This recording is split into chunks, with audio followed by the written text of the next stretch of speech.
Boomerang Monkey! Hello gamers, my name is KK and today we are recording a video about Bloons Pop. Today I will explain you how to get from level 1 to level 100. I have completed the game up to level 100 and I have the pretty comprehensive view on this game, how to play, what towers are good, what heroes are good, and how are you supposed to solve this puzzle. Let's begin. But before this, press the like button right now and subscribe, goddammit.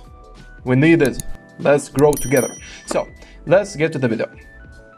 First, Bloons Pop is called Bloons Puzzle in the file name, so keep this in mind.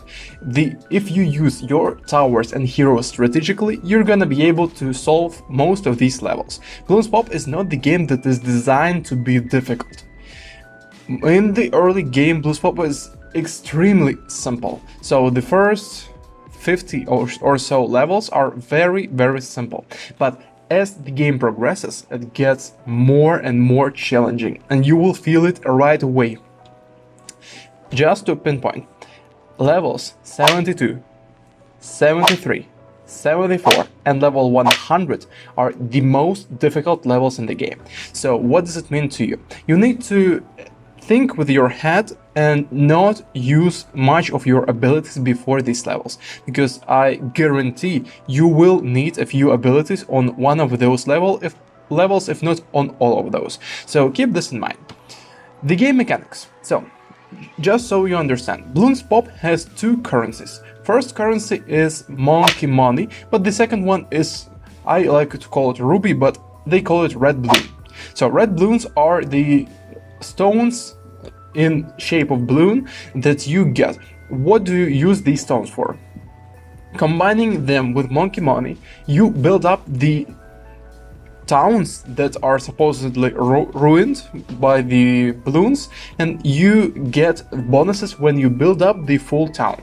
Basically, from the first location you get the Jugger Lenge ability, from the second location you get the monkey money, from the third one you get the Phoenix ability, and so on and so forth. So your goal is to build as many of these locations as possible, and you will be able to prosper and get more abilities for free. You can also buy the abilities using monkey money. Also, there are two, let's call it mini tournaments. So the first one is single tournament where you alone complete the tasks. Usually the tasks are pretty challenging. You get to choose one out of 3, and these tasks you need to choose based on the reward. So the task itself, all of these are doable just by playing the game, so don't worry about the task. Keep the one that is the most beneficial in terms of reward. If you need more monkey money, choose with monkey money one. If you need more red elixir to have more red balloons, choose this one. So how do you get the red balloons other than unlocking new towers and new balloons? Because let's be honest, there is only so many towers and balloons. The answer is fairly simple. In the top right section of your screen, you're gonna see the container that you need to win the matches, and by winning the match, you get 50 red elixir, let's call it this way. When your container reaches 500 red elixir, it compresses, and then after a period of time of 4 to 6 hours, you are getting the complete red balloons, the currency. So basically, you get it by playing. You need to buy the second container as soon as possible, and if you want to donate, buy all 3 of them. These containers are really useful, and that's pretty much the only reasonable way on how to earn the red balloons. You will need them to build up, to progress into the game and get free abilities, so it's kinda important. Next one, you also get the red balloons by unlocking all the towers, all the balloon types, all the super towers. What are these super towers? Basically, when you get two towers that you want to throw at the game of the same kind, they merge and they become pretty powerful. We will dissect all the towers today. It's going to be fairly quickly because there are not that many towers in the game right now. So let's begin. So the Dart Monkey regular Dirt Monkey is very, very bad. I don't recommend to use it. Ideally, if you can, you should save up and cycle through the other towers to merge it into the Jugger Dirt Monkey. They call it Super Dirt Monkey, but it's so lame. Okay, so Super Dirt Monkey is really solid because when you throw it, it can destroy large quantities of balloons, and this is kinda a really interesting tower that is suited against the ceramics and against the mass balloons. It's very bad against lead balloons, so keep in mind. Most of these towers have their own weaknesses and strengths, but if you have many balloon types on the map, only few heroes and towers and super towers can pop all of those. So you need to always think and account for the weaknesses of each tower or hero that you have in your deck. So Dirt Monkey is strong against... The regular Dirt Monkey is weak everywhere, but the upgraded Super Dirt Monkey is strong against the mass balloons. The next one, let's do Super Monkey. Super Monkey is... because Super Monkey is just an upgraded version of Dirt Monkey. Instead of 3 darts, Super Monkey shoots like 15 of them. But it's still a very garbage tower, which you are using just to clean up stuff, and you need to... ideally, you need to waste it as soon as possible. The upgraded Super Monkey is, on the other hand, pretty solid, but it has the weakness of not being able to pop the lead balloons, so it's also not as good as against the mass groups of balloons. So upgraded Super Monkey is good against ceramics, it's good against maybe blimps, but overall it has good popping power, but you need to throw it very precisely, because if these super darts drop into the void, they will disappear. So if you don't target precisely, you're gonna waste this pretty strong tower. The next one, Ice Tower. Ice Tower is strong. It's one of the better towers in this game, but the weakness of Ice Tower is, of course, white and zebra balloons. So if you see that there is the line of zebra balloons or white balloons, you don't want to throw the Ice Tower in there. If there is any other balloon type, Ice Tower shreds. So the ideal situation with the Ice Tower, you wanna throw it in the very narrow balloon, let's say, concave, where it bounces really quickly and it shoots as many of the ice shards at the same time as possible. So if you are able to do this, like shoot all 4 of them at the same time, you're gonna get a very solid hit and you will be able to destroy even the ceramic balloons. So keep this in mind. Super Ice Tower is basically the same thing. They function in the exactly same way, but it's twice as strong as the regular Ice Tower. Okay, the next one is Mortar Mota. So Mortar is useful. It's not strong, but it's useful. What's the usefulness of this tower? Mortar is used to snipe the rainbow balloons or the abilities. You can, or the whatever you want to call them. Usually by the end of the round or the level, you're gonna get 1 or 3 rainbow balloons. When you pop these, you get the abilities, be it the Rocket Storm, be it the Phoenix, be it the Maelstrom, be it the Monkey Ace, etc. So you get pretty good abilities, and if you have Mortar, don't waste it in the regular runs. Try to save it up before you can see the rainbow balloons and then smash it. Super Mortar, on the other hand, is quite a good of a Mota. The use for Super Mortar is versus the mass balloons. Even with the regrow balloons, I know they're annoying, but Super Mortar is really solid. What it does is it has larger area of effects, but also Super Mortar, it burns the hell out of these balloons. So if you are hitting the rainbows, it will burn everything up to the blue balloons. So keep this in mind. It's a really solid tower. It's not supposed to be used for sniping. It's more of the large area damage dealer. It's Sniper Monkey. Sniper Monkey is surprisingly good and useful in this game. So, Sniper Monkey is used in a similar regard as the Mortar. You wanna snipe the rainbow balloons to activate the abilities, but on the later levels, after level 60 or so, this strategy will not work because there will be just way too many balloons surrounding the rainbow balloons, so that you won't be able to pierce with just one sniper shot. So you will need to account for this.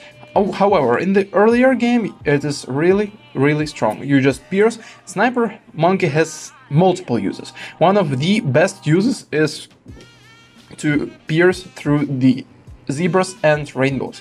Usually, when we have the zebras or rainbows at the end of the round, we don't have that many towers.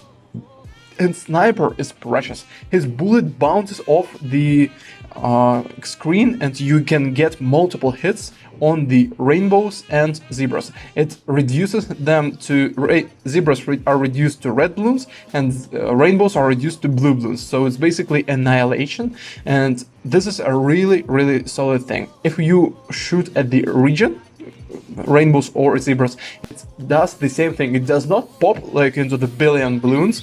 Instead, it really just gives you the ability to demolish them, I guess, to those tiny balloons.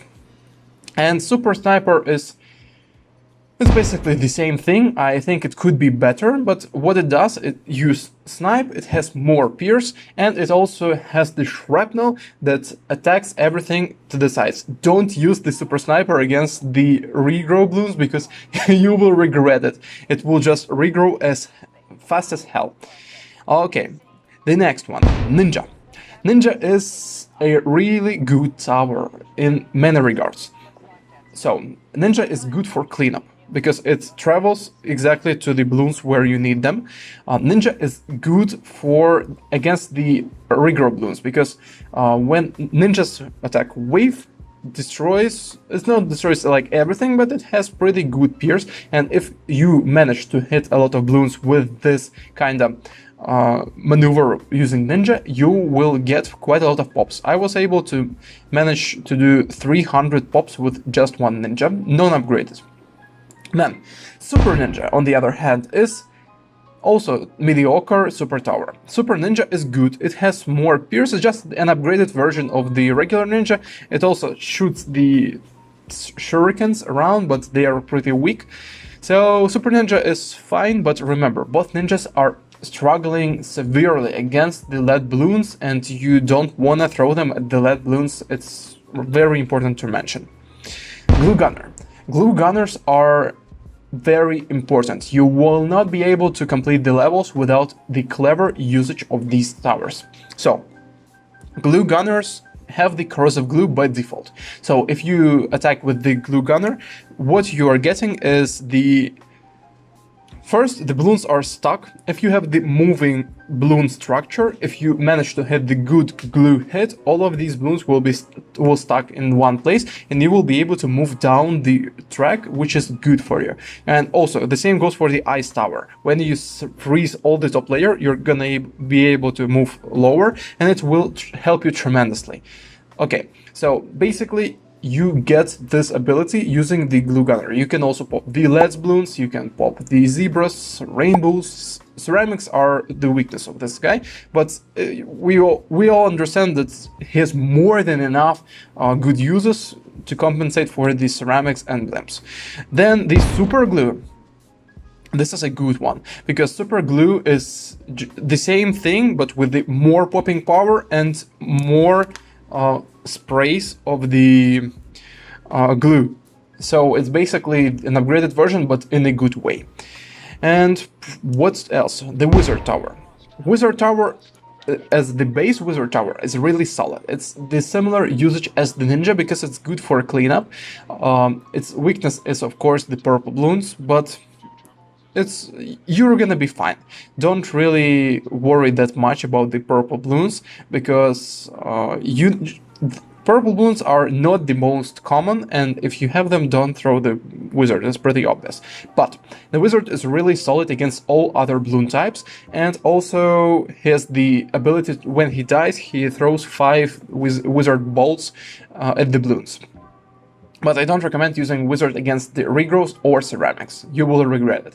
Then the super wizard is the same thing. It's pretty good. It's not really good. It's the upgraded version of the regular wizards. Boomerang Monkey. Boomerang Monkey is good in the early game, in the earlier levels, but it's kinda lacking when you get to the level 80 or so. Boomerang Monkey is... It's just how it is. You throw the Boomerang Monkey, it throws the boomerangs that deal damage to the same balloon twice. It has alright pierce, it's really bad against the regrows, but the upgraded Boomerang Monkey is pretty good.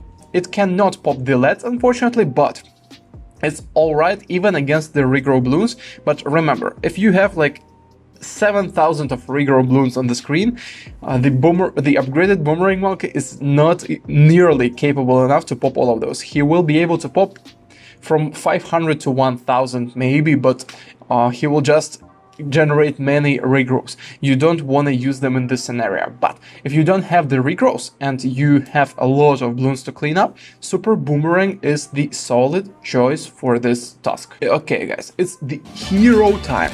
So Quincy is the hero we get in the beginning. It's a good hero. It's a hero that you use in the cleanup, basically, because it will be garbage in the later game, because Quincy cannot pop regrows really well, Quincy cannot pop LEDs, Quincy is not the best against blimps and ceramics, etc. But it's a good hero for cleanup, and if you have a few balloons on the screen, like here and there, Quincy is a good choice because he has quite a good range to snipe all of those. Next one is Gwen. Gwen is undeniably the best hero in this game. Churchill is better in a few cases, but mostly, like if we get overall, Gwen is the best one, because Gwen can pop all balloon types except the purples, but as I mentioned, purples are not the most common balloon type. Gwen is throwing her fire cocktails that are demolishing everything in 4 directions, and I'm pretty sure she throws at least 5 or 6 of those, and these cocktails are freaking deadly. They deal good damage to all balloon types, and you will be able to even annihilate the ceramics with this one. Oben is a good hero with the niche use. Why do you want to use Oben? Oben is also really solid for cleanup, and because he has the auto-targeting priorities with his spirits. But Oben has low DPS, it's bad against mass groups of balloons, and ideally, like, the best usage of Oben is similar to the Ice Tower, because when you use it this way, you will be able to... So what use I'm talking about? You want to throw it in the concave. When you throw it and he unleashes all his spirits at the same time, like 4 or 5 attacks, he becomes really strong. That's the best use of Oben. Don't use Gwen this way, don't use Quincy, but Oben is the one. Okay, the next one, Striker Jones. It's a surprisingly good hero, but it falls off in the later rounds.